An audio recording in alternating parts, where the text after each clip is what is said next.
Hello everybody, this is Gregory with 5-Minute Catholic Apologetics, where 5 minutes of your time may get you to the divine. Really, it's about 7.5 minutes. Today we're going to talk about piety, acts of piety, movements of piety in Mass, and whether or not this is a good thing or a bad thing. Now before we begin, let's start with a prayer. Nomine Patris et Filii et Spiritui Sancti, Amen. Gloria Patri et Filio et Spiritui Sancto, sicut erat in principio et nunc et semper, et saecula saeculorum. Amen.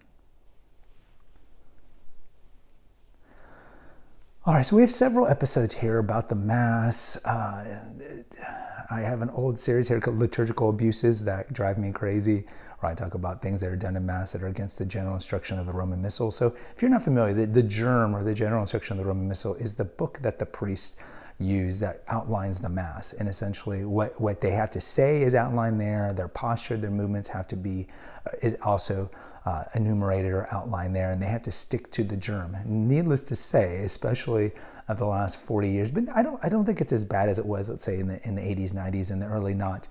Lots of times priests don't follow this. But this isn't going to be about the priests, because we've talked about kind of priest liberal things that priests do at Mass that they shouldn't do, like telling jokes and other things like that.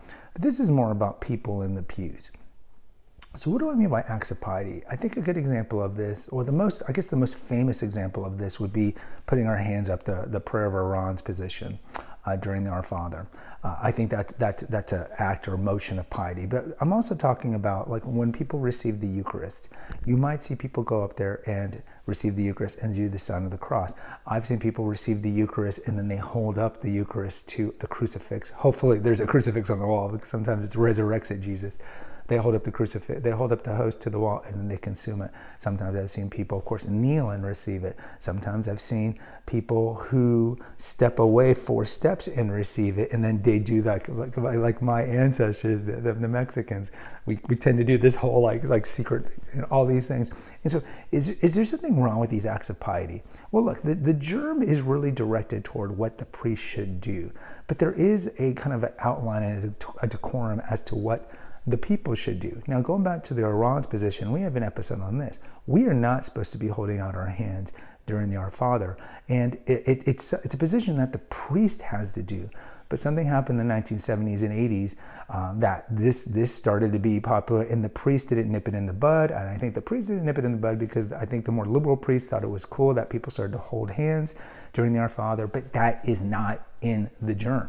So some people would be like, well, Gregory, it's not in the GIRM, but it's not outlawed in the GIRM.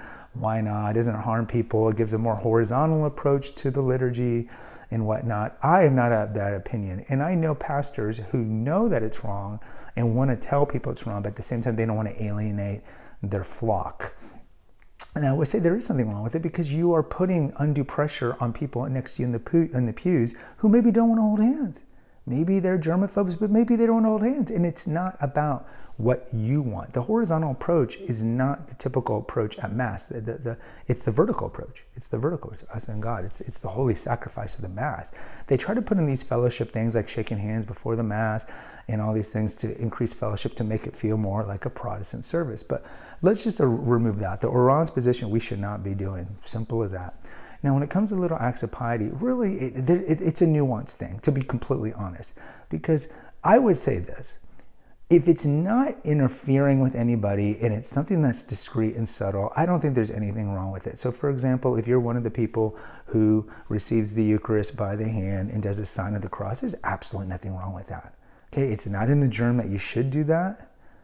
Okay? The GIRM says that we're supposed to receive the Eucharist, and in fact, the indult is not to receive by tongue. The indult, or the special permission, is to receive by hand. See, people don't realize that, because most of the time, receiving by the tongue is considered to be anathema in many kind of the more modern parishes.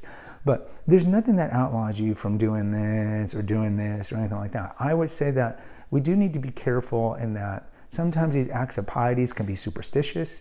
We have an episode here about burying your St. Joseph statue or wearing the scapular makes you automatically get admission into heaven.